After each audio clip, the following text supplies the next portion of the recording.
Alright, this is a review on both the PS4 and the Xbox One, which have grown extremely popular considering the fact that they have not come out yet. Well, not yet. Now, both the systems are next-gen, both have their ups and their downs, and not entirely their specs have come out yet, but I'm going to read off the specs that have been leaked. So let's just go ahead and do this. Alright, first off, we're going to do price. Now, PlayStation 4, up until the PS3, was known for their good price. They normally stood in the range of $400, but until the PS3 came out, it was $600. PS3, they messed up greatly. It was $600 and they messed up. But now you look at the PlayStation 4 versus the Xbox One, and it's $100 cheaper. It's at $400, which the Xbox One is at $500, which is a plus on the PlayStation 4's side, because they learned from their mistake on the PS3, and it's only $200 cheaper. Next, we're going to look on optimal drive. They both have, optical drive, and they both have Blu-ray and DVD players, so there's not much difference there. Game DVR, they both have. RAM is where it gets different. Both have 8 GB, but they're GDDR, but only one has GDDR5, and that's PlayStation 4. Xbox One stayed at GDDR3, and I don't much know about the GDDR5, but I do know that that is an expensive RAM card. It really is. You look at certain gaming computers, and they have the R6 version, which alone is $1,000 for that R6 card. But yeah, that's a plus for how expensive that card is. That's a plus on anybody's side that wants the best out of a cheap system. Then we're going on the CPU. A single chip x86 AMD Jaguar processor, 8 cores. They both have 8 cores, so there's not much difference on either of them. Xbox One has 8-core Microsoft custom CPU. You should have saw that coming. They have to have their own CPU. They both have 500 gigabytes of storage. Their external storage, to be released still on the PlayStation 4. But Xbox One is USB, and I'm pretty sure it's going to be USB for PlayStation 4 as well.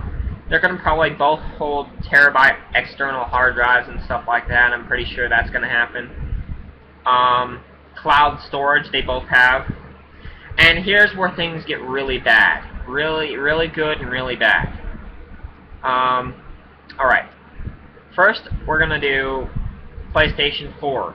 Mandatory game installs. No. All of you remember on the PS3 how you had to install your game?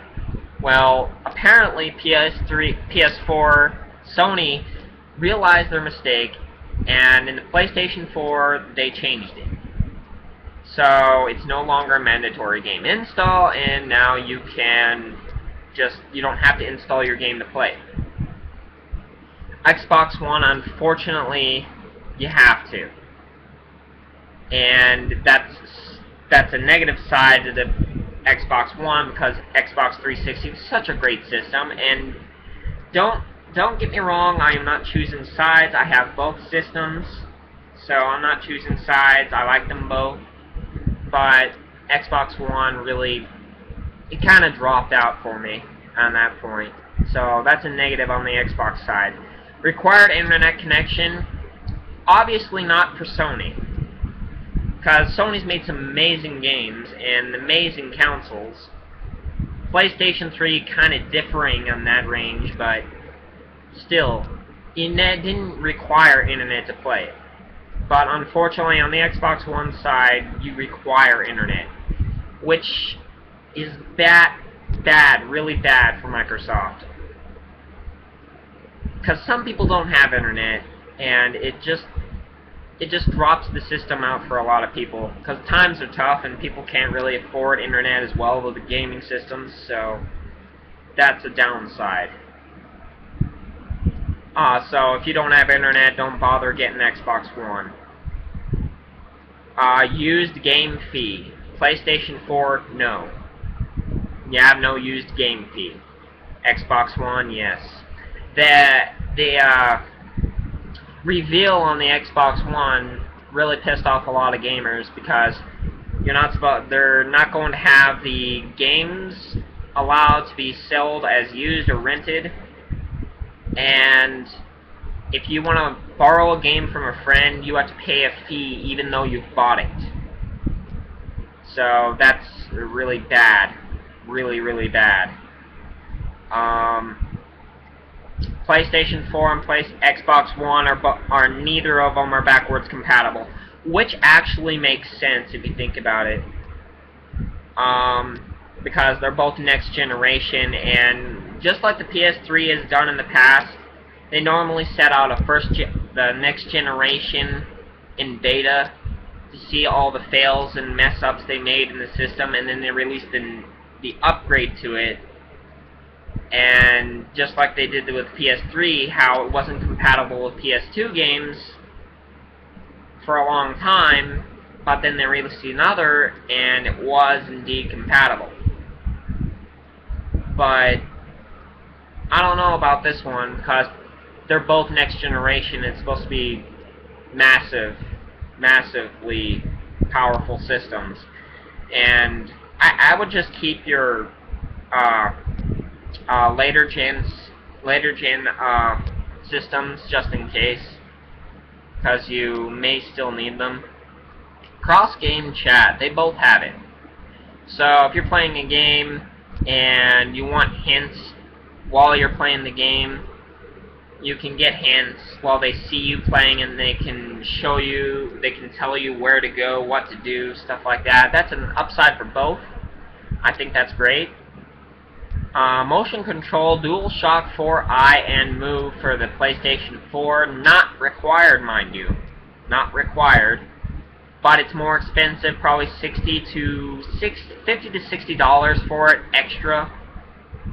Xbox One, PlayStation 4 does not. That DualShock 4i and Move do not come with the system. You have to obviously buy them separately. Xbox One, you have no choice in the matter.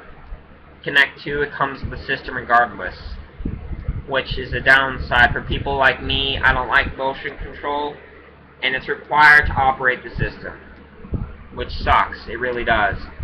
The second screen for PlayStation 4 is Vita, and for Xbox One is Smart Glass. Smart Glass is any iPad, SmartPad, any touchscreen, operating system. We'll just put an operating computer. Let's do that, okay? So iPad, smartphone, stuff like that, and then of course Vita. It didn't really get its kick, but it may now. It may get its kick now. Voice commands to be announced still on the PlayStation 4. And Xbox One, yes, it does have voice commands. Subscription service. PlayStation 4 has Plus, and Xbox One has Live. Plus is new, which surprises me. It's new. I haven't heard much about the system on that Plus side, but I heard good and bad things on it. But I'll need to actually learn up more about it before I could actually review on it. They both have USB ports. They both have 3 of them. Reputation preservation. I guess they're counting on the reputation being increased with this. So They're both on yes. Web connection, Ethernet IEEE 802.11 BGN. For both for PlayStation 4 and the Xbox One, the only difference is the Xbox One has a gigabit Ethernet, which I think is not a very good idea, but we'll just... but the upside on the Xbox One is they have Wi-Fi compatible, which is pretty good, because you can hook up to your Wi-Fi without having to plug in a cable. Bluetooth.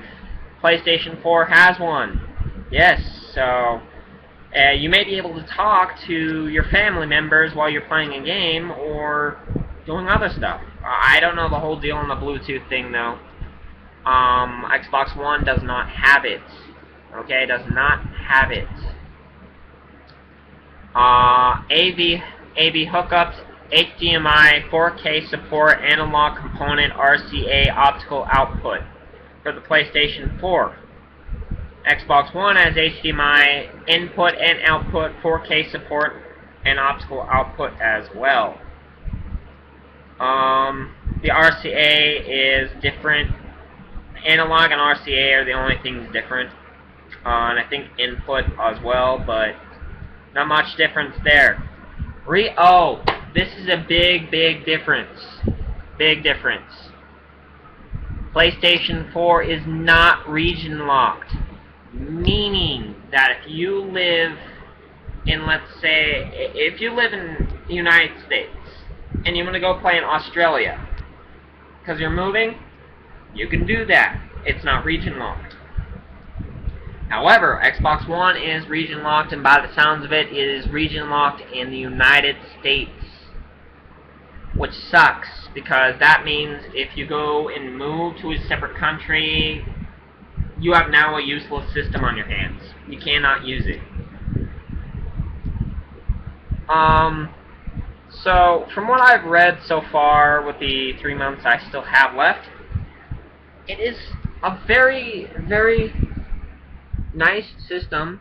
They're both pretty good systems, though I do think that the PlayStation 4 has won this battle, and Microsoft, I'm extremely disappointed in them. I really am.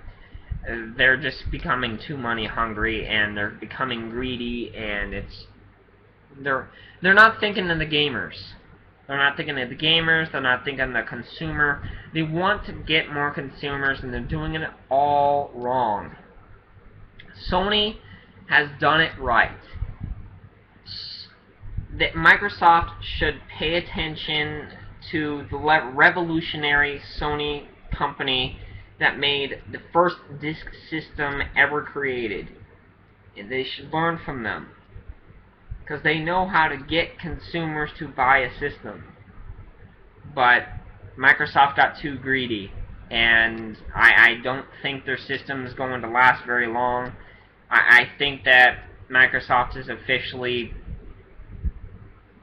kicked its console days in the grave.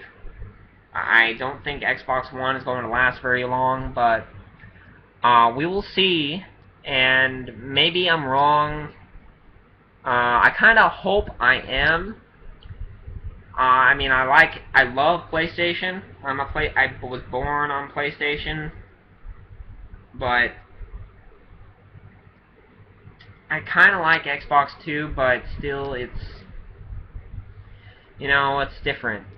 But hey, comment, give me your views, and you know what? Let's see how many differences, how many videos of this we can actually see, and see if they improve, because yet again they have not been released. So they both may improve, they may not. They're both really good systems. Okay, they're both really good systems. But right now, PlayStation 3 is in the run. PlayStation 4 is in the running to win as the next gen console. Alright, see y'all.